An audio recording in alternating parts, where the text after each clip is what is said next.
Hey, welcome to Guys Play. So we've got another game for you today. We're going to load it up. It's Jeremy and I versus two pubs on Ettelbruck Station. We're facing the Brits. They came out about a week ago, so ridiculously overpowered, quite nasty. But you know, I'm expecting that they'll get nerfed in general in a month or two once Relic has made enough sales. But at the moment, the Brits are damn strong.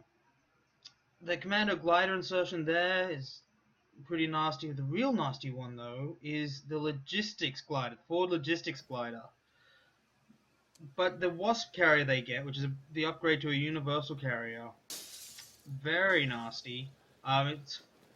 Its flame range is about half my screen, as is the crocodiles actually. And flame in general seems to have been buffed up a bit. Even conscript Molotovs are quite nasty. And in this game, I have a feeling I am. So, Jeremy found a new build order on the Code 2 forums that he tried with some success, where you go Gren, Sniper, and then tech up and get a quick armored car, because the armored car is the Whermacht hard counter to the Universal carrier, the Wasp carrier. I've used it a bit as well, and I'm finding it to be a pretty nice build order rather than going machine gun, Gren. In fact, you know, we almost don't really use machine guns at all in the last few games. Although in this one, I am building machine gun. Because, oh, that's right, I wasn't going to, and then I decided we would try to get it and get into the big building here. So I'm delayed on my build, which was slightly annoying. But you see the American there, he's gone with his armor company, so he's got his assault engineers. See in front here. Like always, I've gone with my close air support doctrine, giving me strafe runs, and Jeremy this time has gone with the Tiger Ace and Jaeger light infantry upgrade. As we push up, Jeremy's engineers pushing into the center. So you see he's gone triple Grens. I am waiting for something. I'm not sure what I'm waiting on here. I got the manpower to build a lot. Apparently I've forgotten to build something.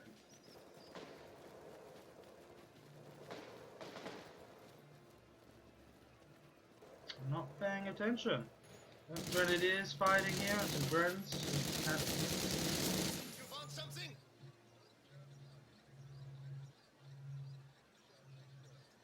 Meanwhile, my guys are here. Contact! Pioneers reporting objective captured. I've gone for another Gren squad on a mortar.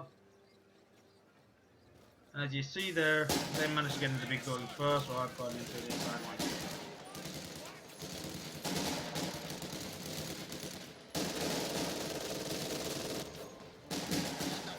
So this game's called Comeback. I can't quite remember how it goes, but obviously I'm guessing things are pretty nasty at some point, and we managed to hold on for a bit. Might give the gag away and say I think we win given the name, but I can't quite remember. Jeremy pushes up here, throwing off those riflemen. Down here, I'm not sure why I pulled back. Oh, I think I just didn't feel like a fight. I wanted to regroup my forces. And the universal carriers there. Going for a bit of an odd build. I think I've got another game coming where I do the build order that I was explaining at the beginning.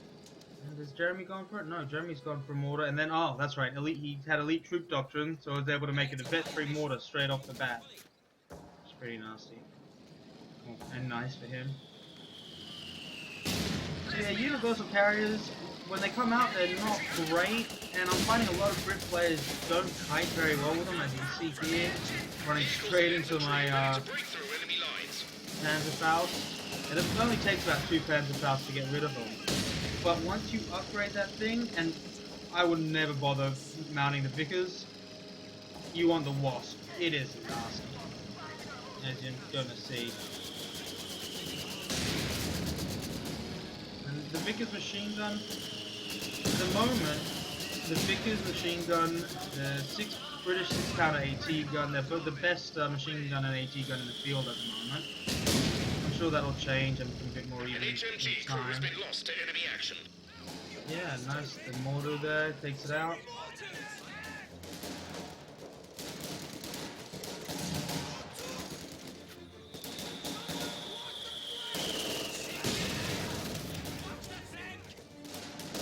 Jeremy has to fall back. And you see my mortar machine gun there, redeploying the machine gun, which apparently decided not to aim at actual people. Set it up there, while I've got my infantry blob. I'm running up this way. So, all flames in the recent British release, all flamers are now a lot nastier. They seem to last longer burning ground. They seem to do faster damage. This may just be an impression thing and not an actual game. I haven't actually checked the stats, but they feel a lot nastier. And they seem to just do a lot more damage faster as well. So you're seeing a lot more flame-equipped troops in the last one.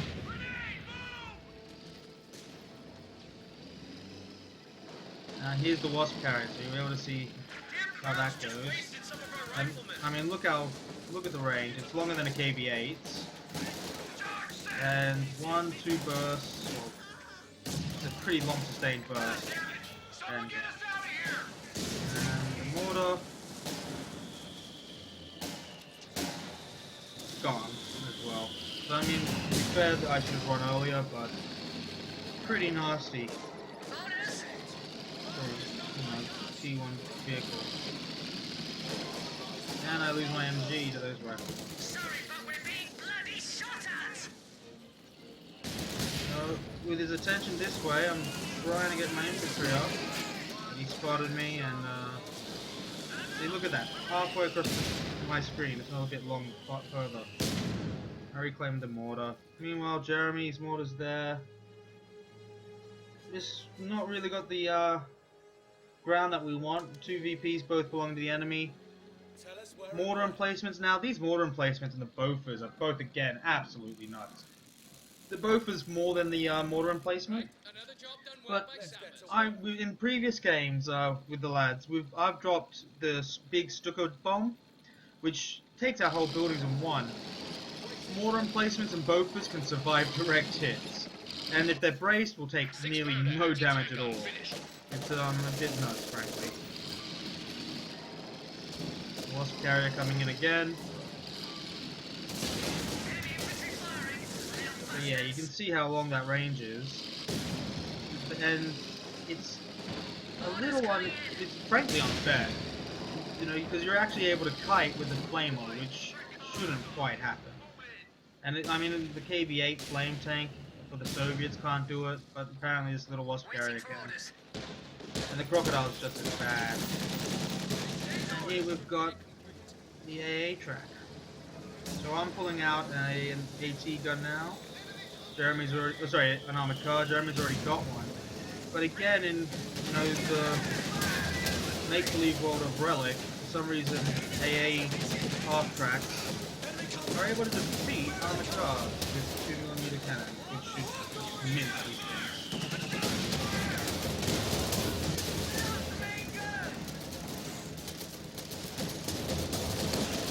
Of course, that's if it's not moving and actually shooting. But even then, you saw half a volley and the armored car is down to half health.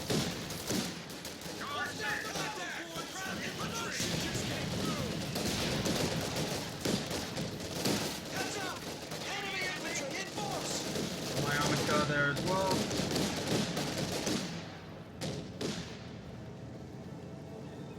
So we've found with the release of the British, and with the general patchwork that's been happening recently, that promotes light vehicles and sort of medium vehicle play, that the armored car, while still as fragile as ever, does seem to be a bit more useful. And again, with the Wasp carrier being so nasty, it does absolutely no damage to the armored car. Well, it's got a bit bigger, but very little damage gets done. And here you go, 6-pounder. my own car out of the way.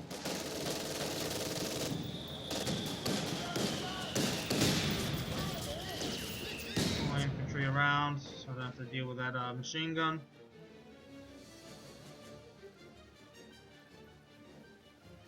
Decided to pull out my own AT gun. And basically, outside of the machine gun and mortar, this has been the build order I've been running recently, although with the sniper instead.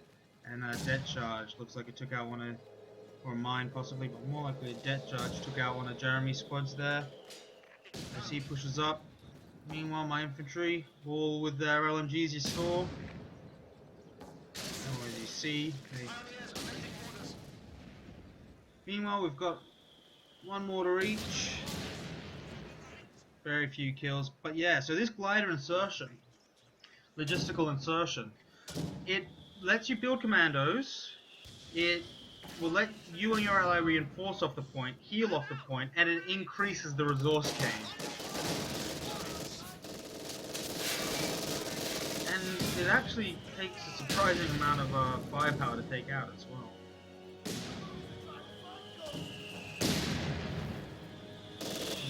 Half track with the Vickers there. Sorry, mortar bunker with the Vickers.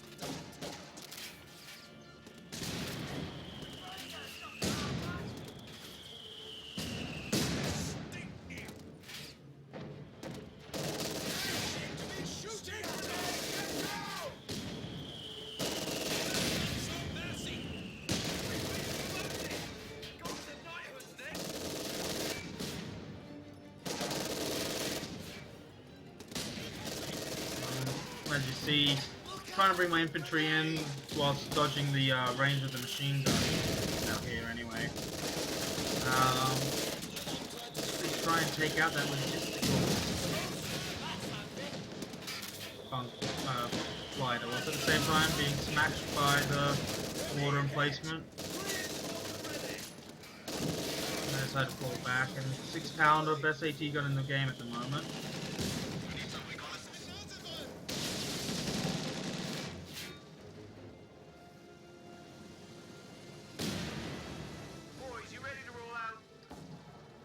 And the AA half-track seems to be the sort of light vehicle of choice for American and Soviet players at the moment.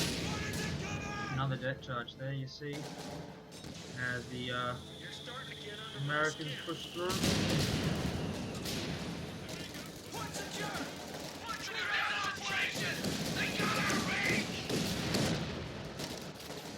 I'm trying to pull my mortar back there, my AT's here. Jeremy with his AT, armored car. See I mean, Jeremy almost never goes flameless, and the fact that he's going flameless should indicate to the viewers who have watched a few of my games how more powerful it becomes.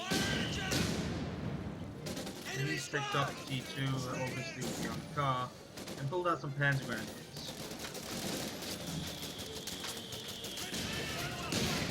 With the machine gun there now as well. So we're kind of getting screwed. They've got all 3 victory points. They're pushing on our fuel. We're stuck in base, basically. As looks like we're going for a push again. My armored car is gone, and I'm building Panzer grenadiers, which are linked up with Shreks as well to provide some mobile AT. 500 to 200. Oh, look here, we managed to circle around. Some Shreks take out the half track. That machine gun there has pinned my infantry to press the others.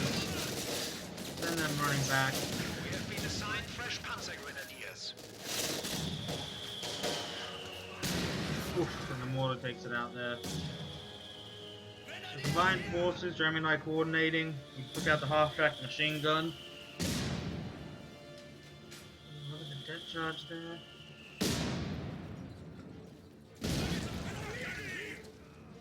Thankfully I only lost 2 of my guys.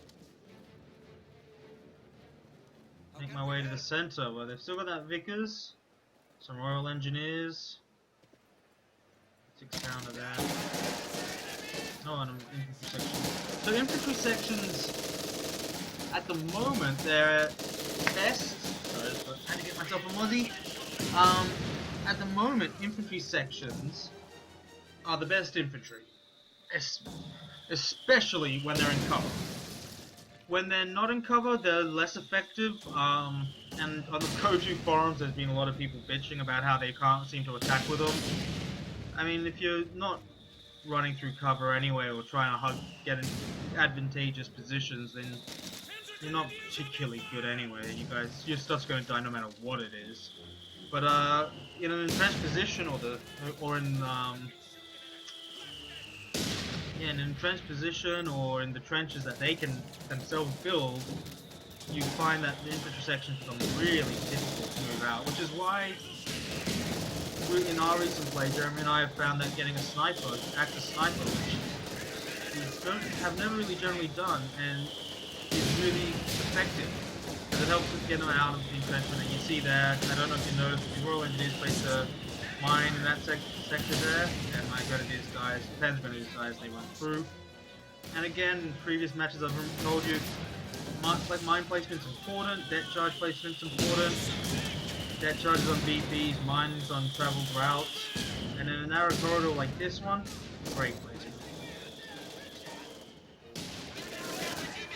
So here I am, my infantry squad's still alive, vetted up.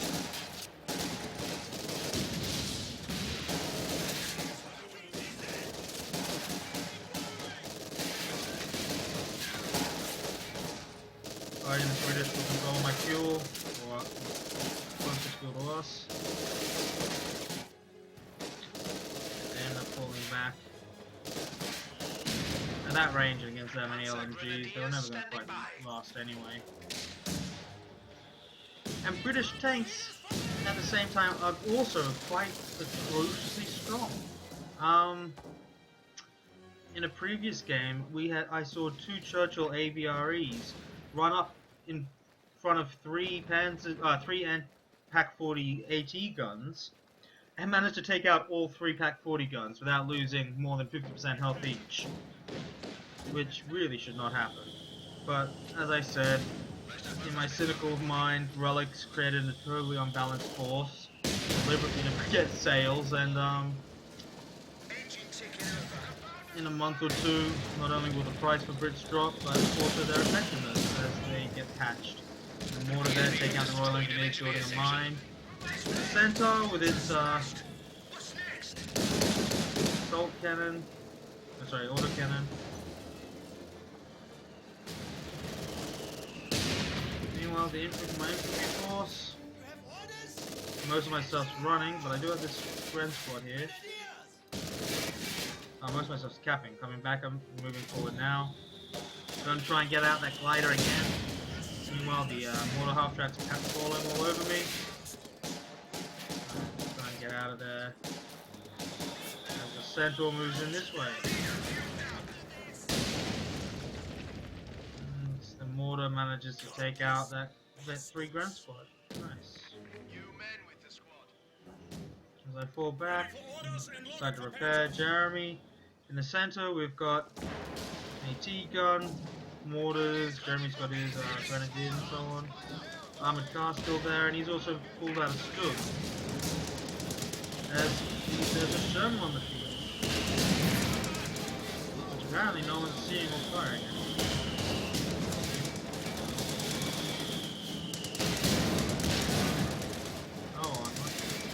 No damage there, still keep charging forward.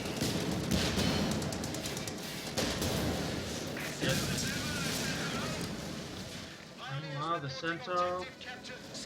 Where'd that Wasp carrier go? I never saw it go down, but maybe well, he has to have, I guess, because it's disappeared. Can we shoot something down? And my AT gun, I had set attack mode for some reason, and you see just how quickly that minces it. I mean, we have a second pack gun and a Stug coming in.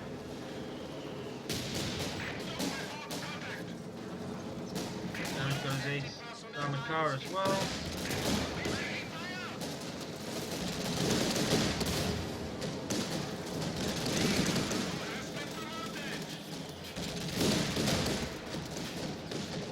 Pounder is coming up behind the Centaur. run down to that Stug though, throw smoke and jump out. The enemy is taking our territory. Decapping that. We're managing to get the center first time. My infantry's pushing up as well. Defense grenadiers versus flag. I found Brits generally in the early game are one of the more weaker factions. That is true. Most sections are great in cover. If they're not in cover, they will lose to most other frontline infantry squads. That infantry there, and so they do seem to struggle slightly in the early game. But once they get P2 with the Wasp carrier, the 6-pounder, they become a lot nicer. When you look at that, 1 Panzer Grenadier squad taken up by the mortar emplacement. And whilst braced, they took absolutely no damage there. Which frankly is just wrong. Damned enemies trying to take a point from us.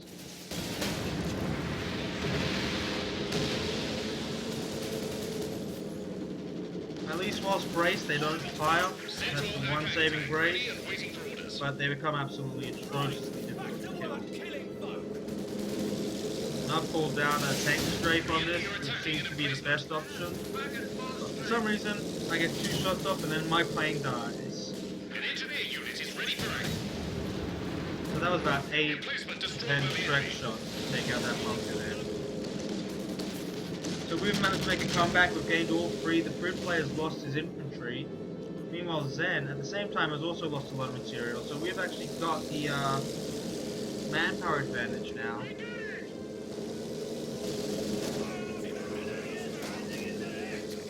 As you saw, those Panzer Grenadiers were on a bit of a rampage, managed to take out the logistics glider and the bunker. We've also managed to get the 6-pounder there as the Centaur again comes forward, and the gone. I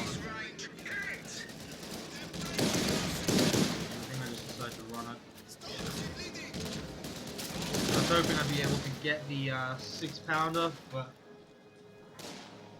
I was denied this time.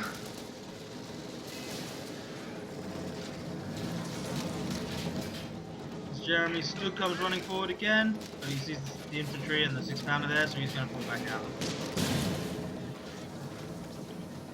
Discretion is the better part of valor. We are losing a sector.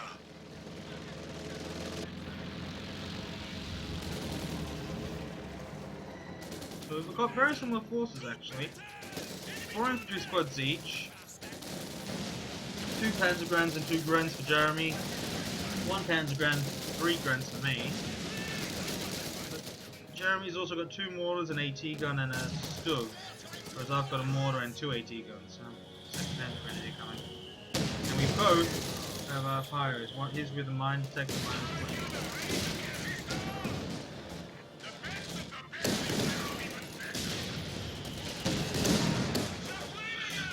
see that Centaur just absolutely minces it. 4 and 2 range.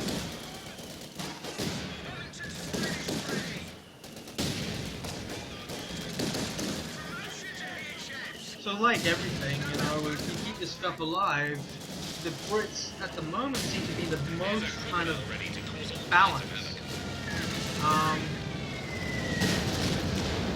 In that they've got decent anti-infantry in the forms of the Wasp carrier and the Centaur, and they've got decent anti-tank capabilities in the form of the 6-pounder and Churchill. Oh, yeah, Churchill.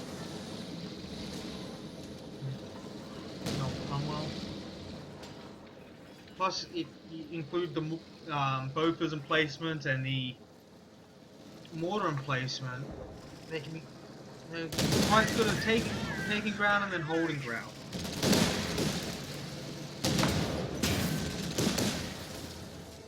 Obviously, the Centaur less effective against anti-tank guns in the front, but you know, if it hadn't been slightly injured and wasn't taking on those 2, it would have easily been able to take out one AT gun. And here you see the Churchill crocodile.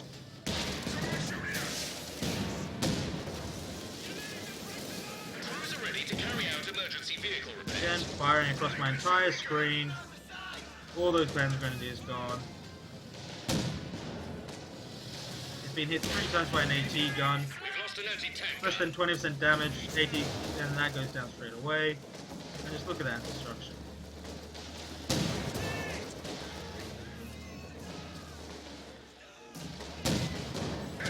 That's 5A6 anti-tank gunshots now, and it's still running up. Still running. And it took out a Grand Squad and the anti-tank gun, and I call it a tank straight, yes, unfortunately. And the Centaur takes out the Our plane capture point. again. They're trying to take it.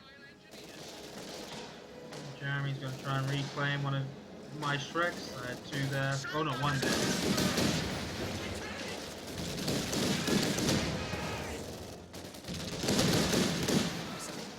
2 AT guns and a Shrek. And still... Yeah, these Thunderbolts are nasty. Like the American one, it only gets 1 cross, but it seems to really just focus against...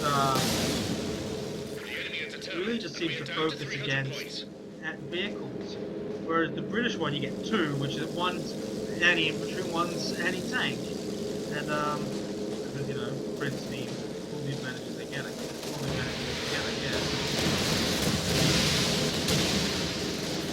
Thankfully, hitting those buildings, I managed to survive that run. Yeah, almost take out the stove.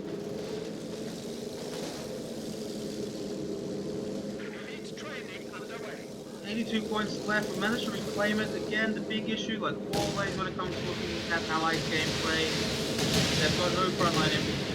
Pulling out vehicles when another logistics comes through. Pulling out vehicles when we've got 2 Stugs. That's it, which is not a crazy or effective amount of armor. Our opponents are seizing a sector. I'm not sure if it's just game style, or with a lot of the recent patches it's been anti-infantry based. Either make infantry a little less effective or make other items more effective, such as the howitzer and the LEIG assault gun being able to suppress troops with their artillery shells. But you still need to have a decent amount of infantry. Crocodile comes running in again.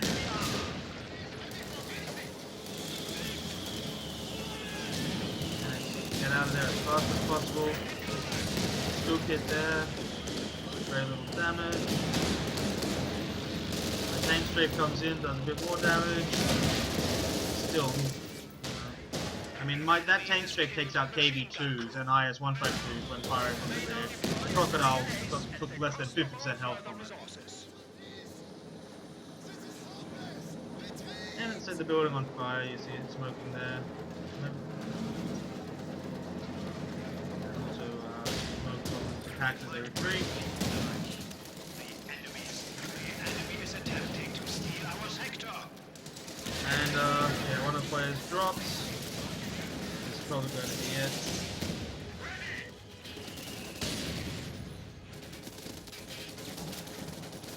Again, the real key thing here is infantry once more. They have no infantry, we have ours, so we can make sure we keep building our infantry. I mean, Easy's got 9 manpower and it's floating 9 men and floating 600 manpower. That's bad play. I've said it before, especially in that KV horror game. You've got to make sure you have your infantry, at least 2 to 3 squads of frontline infantry to cap points. And if 1 or 2 of those dies, you have to replace them as soon as possible.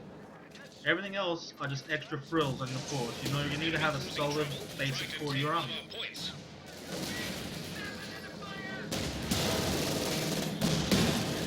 Taking out the AI, running a tank destroyer into certain death. Down here, Panzer Grenadiers. Units of engineers have been killed. Commandos coming out. Enemy threatening a capture capture point.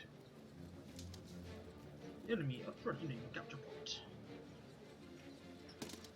Bring up flame fires.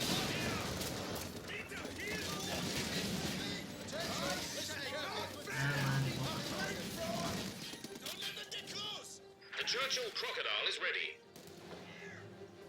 Infantry sections. A Vickers and a couple of infantry sections is what this guy needs, not another crocodile.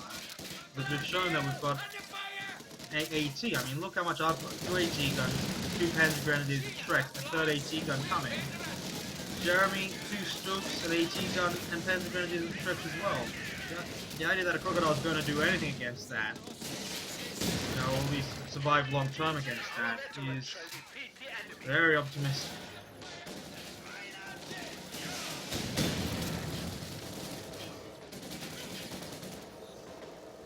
And he just manages to lose everything there. Tech gun is ready for orders.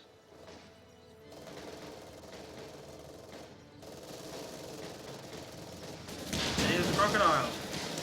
Jeremy's going into Faust and he just lets it get out. See my Shrek just bounces. Oh sorry, Jeremy's Shrek just bounces.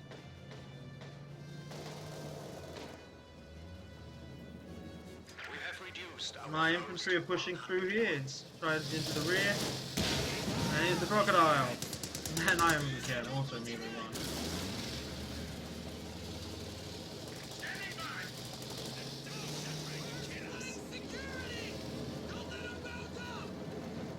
The enemy is taking our territory. So yeah, I mean with Zen dropping out, the game was never really in doubt. It's a good look at plane vehicles, and you get to see a couple of the British vehicles. But don't worry, I've got another 2 or 3 replays coming as well, all of which will feature British. In fact, one game, I don't know if I saved it. One game's actually a full rainbow. Jeremy's Tiger Ace is out, Tank Strike comes through, and that's good. That's good.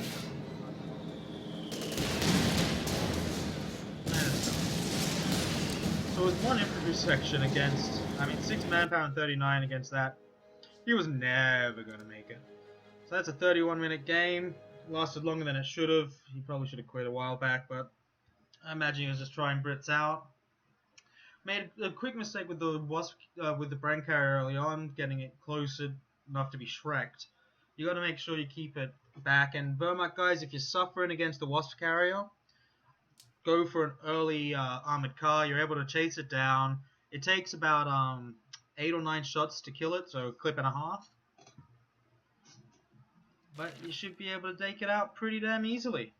Anyway, hope you've enjoyed this, and I've got another one for you shortly.